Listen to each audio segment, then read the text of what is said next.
Assalomu alaykum hurmatli talabalar. Bugun biz sizlar bilan pedagogik dasturiy vositalar fani bo'yicha o'quv kursini boshlaymiz.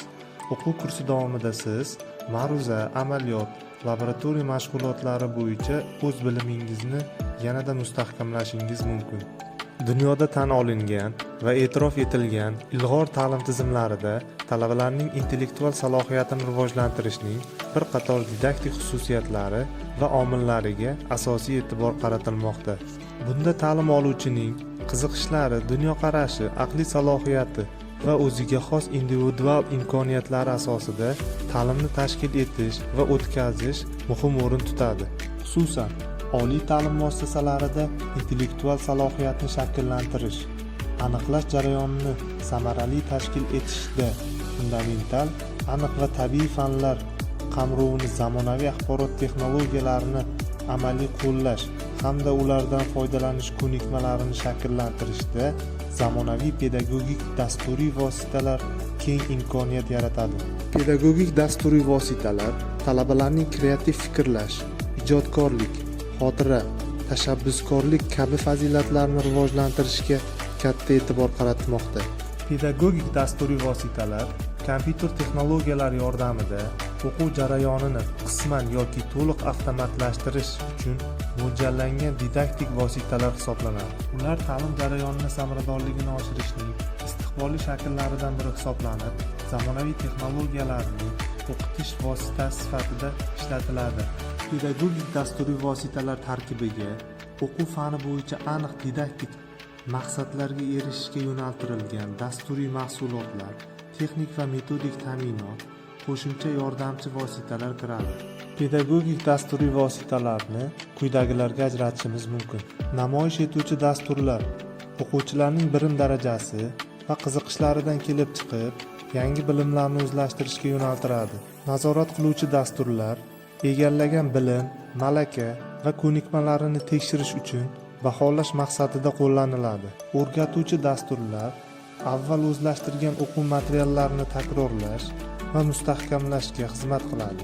Modellashtiruvchi dasturlar o'quvchi ishtirokida virtual o'quv muhitini shakllantiruvchi dasturlar hisoblanadi. O'rgatuvchi dasturlar o'quv materiallarini o'zlashtirish jarayonida o'quvchilarning faoliyatini boshqaruvchi amaliy dasturlardir. Muayyan bir fan materiallarini o'zlashtirish jarayonida kompyuter texnologiyalari yordamida foydalanish uchun yaratiladi. O'quv materiallari bosqichma-bosqich, mashq va topshiriqlar ketma-ketligida taqdim qilinadi.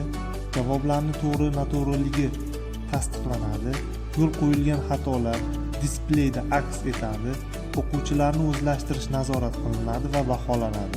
O'rgatuvchi dasturlar yangi materiallarni talabalar tomonidan o'rganish, o'zlashtirish uchun mo'ljallangan bo'lib, ular maxsus dasturlar asosida ishlab chiqiladi. Test dasturlari egallangan bilim, malaka va ko'nikmalarini tekshirish yoki baholash maqsadida turli xil universal test dasturlaridan keng foydalanishdir. Test dasturlari bir tanlovli, ko'p tanlovli, qiyosiy, tartibli, sonli, muvofiqlikni aniqlash kabi imkoniyatlarga ega. Pedagogik dasturiy vositalar an'anaviy o'quv nashrlariga qo'yiladigan didaktik talablarga javob berishi kerak.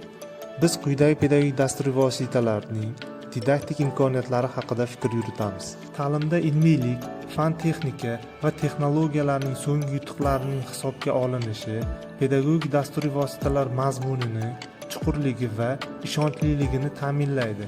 O'qitishning erishuvchanlik talablari pedagogik dasturiy vositalar orqali amalga oshiriladigan va ta'lim oluvchining yoshi hamda individual xususiyatlariga xos materiallarni o'rganishning murakkablik va chuqurlik darajasini aniqlash zaruratini bildiradi. Agar ta'lim oluvchi muammoli topshiriqlar va mashqlarni bajarishga harakat qilsa, uni fikrlash faoliyati ortadi. Pedagogik dasturiy vositalar asosida o'qitishning ko'rgazmaliligini ta'minlash, ta'lim oluvchilar tomonidan o'rganilayotgan obyektlar, ularning maketlari va modellarini sezgili qabul qilish va shaxsiy kuzatishini hisobga olish zaruratini bildiradi. O'qitishning ongliligi, ta'lim oluvchining mustaqilligi va faoliyatini ta'minlash talablari o'quv faoliyatining yakuniy maqsad va vazifalariga erishishda o'quv axborotini jalb qilish bo'yicha ta'lim oluvchining mustaqil ishlari, uning pedagogik dasturiy vositalar bilan ta'minlanganligi ko'zda tutadi. Elektron darslik yuqori ilmiy, uslubiy va texnik darajada yaratilgan, oddiy darslikni qisman o'zgartirgan yoki to'ldirgan o'quv elektron nashridir. Elektron o'quv darslik mazmuni ta'lim muassasasida belgilangan tartibda tasdiqlangan o'quv intizomiy dasturining talablari va mazmuniga mos kelishi kerak. Elektron darslik yaratishda asosiy maqsad quyidagilar: umrbod ta'limni tubdan qayta qurish, masofaviy o'qitishni joriy etilishi, ta'limni metodologik asoslarini o'zgartirish, og'zaki ta'limni audiovizualga almashtirish, an'anaviy o'quv fanlariga yangi axborot texnologiyalarini faol joriy etish, ta'lim mazmunini qayta ko'rib chiqish, dasturiy ta'minot, kompyuter kurslarini ishlab chiqish, yangi axborot texnologiyalarini ommaviy ravishda rivojlantirish, o'qituvchilar va talabalarning asosiy tayyorgarlik orqali kompyuter sinflari, telekommunikatsiyalar, tezkor bosib chiqarish, interfaol video tuzumlar, ma'lumotlar bazasi va dasturiy ta'minotni yaratish. Elektron darslik quyidagi talablarga, ya'ni bilim oluvchi va bilim beruvchining muloqot doirasini kengaytirish, ta'lim oluvchining ma'lum bir mavzu ustida ishlagan vaqti, mavzuni o'zlashtirish uchun sarflagan vaqti, o'zlashtirish darajasini nazorat qilish, o'quv kursini boshlashdagi o'quvchining bilim darajasi-yu kurs tugagandagi bilim darajasi nazorat qilish imkoniyatini berishi zarur. Bularning barchasi elektron kitoblarga qo'yiladigan birlamchi talablardir. Bundan tashqari, elektron kitoblarga quyidagi talablar ham qo'yiladi: pedagogik talablar, o'quv uslubiy talablar, funksional talablar.